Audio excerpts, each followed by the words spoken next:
Hey guys, it's Rachel from The Little Green Lamb, and today I have a book haul.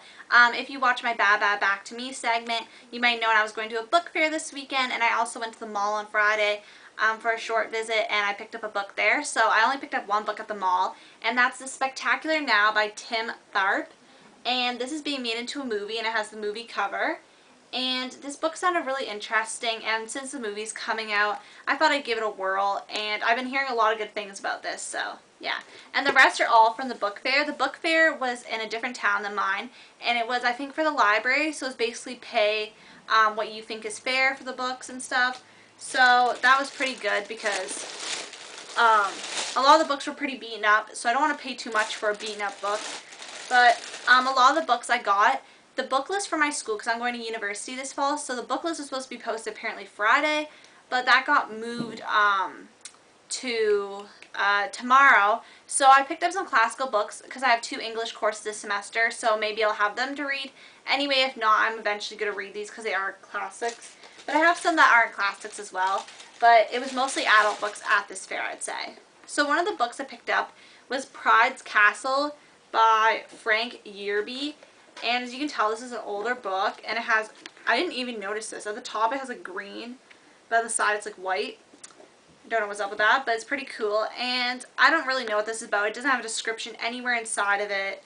It has like a quote from the book, but it sounded interesting, and yeah, I picked it up.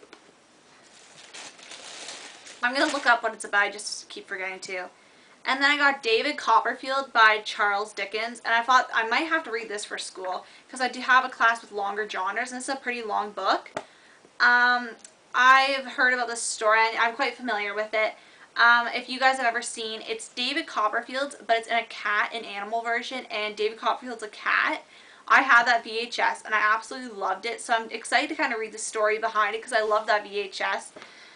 So good. If you guys know that, it wasn't a very mainstream movie, I'd probably say, but I was young when it came out, so who knows.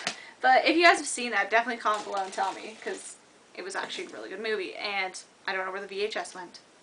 The next book I got was Phantom, the Novel of His Life, and I'm not sure if it's by Suzanne K, and I'm not sure if this is by the Phantom of the Opera writer or not, but I was interested because I've been wanting to read the Phantom of the Opera for a while because it just sounds interesting, and I've heard a lot of things about it, so I was like, you know, I might try this.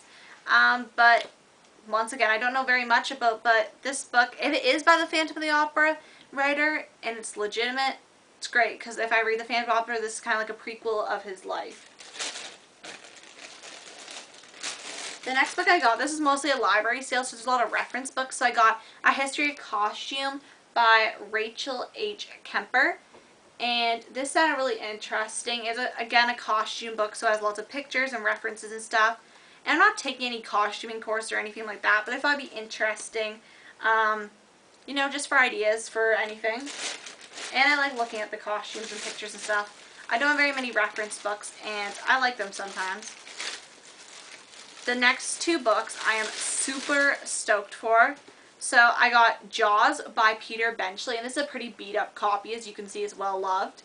But I've wanted to read Jaws for a long time now. I absolutely love the movies, besides the 4th one, because that was just, no, not good. But I love the movies, besides the 4th one, I pretend it doesn't exist. And then I got Jaws 2, and this is based on the screenplay, but this one's by Howard Sackler and Dorothy Tristan.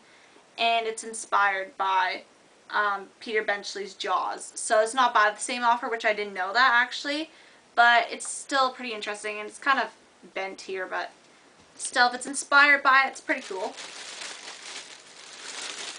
Then I got a pretty popular book, I guess. It's 1984 by George Orwell, and this is actually a pretty good, good use for how some of the books were really beat up there.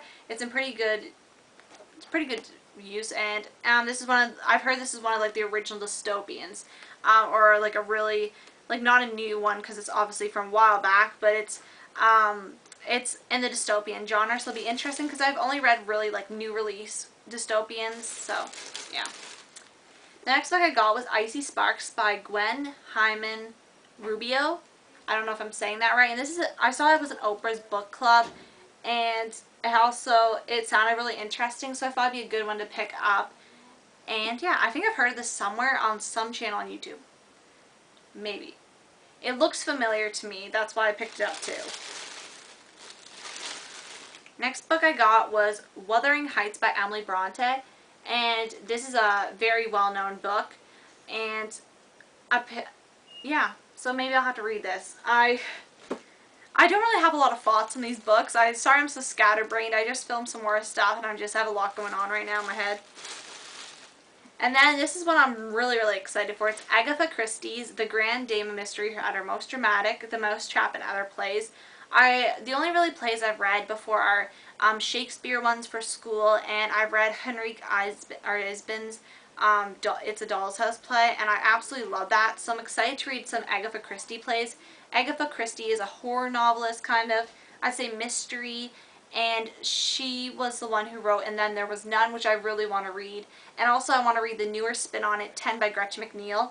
So I want to get into the kind of Agatha Christie thing. And I love this, like, how they have this hardcover. I really like it.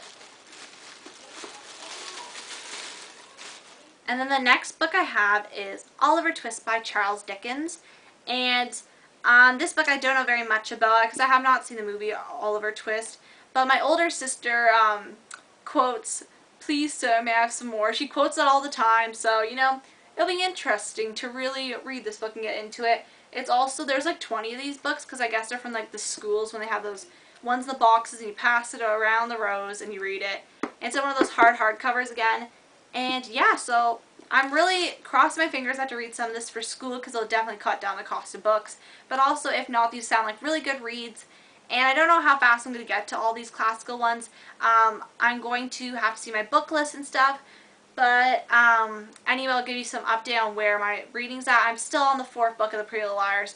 I think I'm 60 pages in because I haven't had time to read the last few days. But I'm hoping to get the 4th and 5th at least done by the end of this month. And maybe another book. But yeah, that's where my progress is. And this is my book haul. And yeah, if you guys have seen that David Copperfield movie, definitely comment below because it's a really good movie. And not, I think it's on YouTube. Anyway, thanks guys for watching, and I will see you guys later. Bye.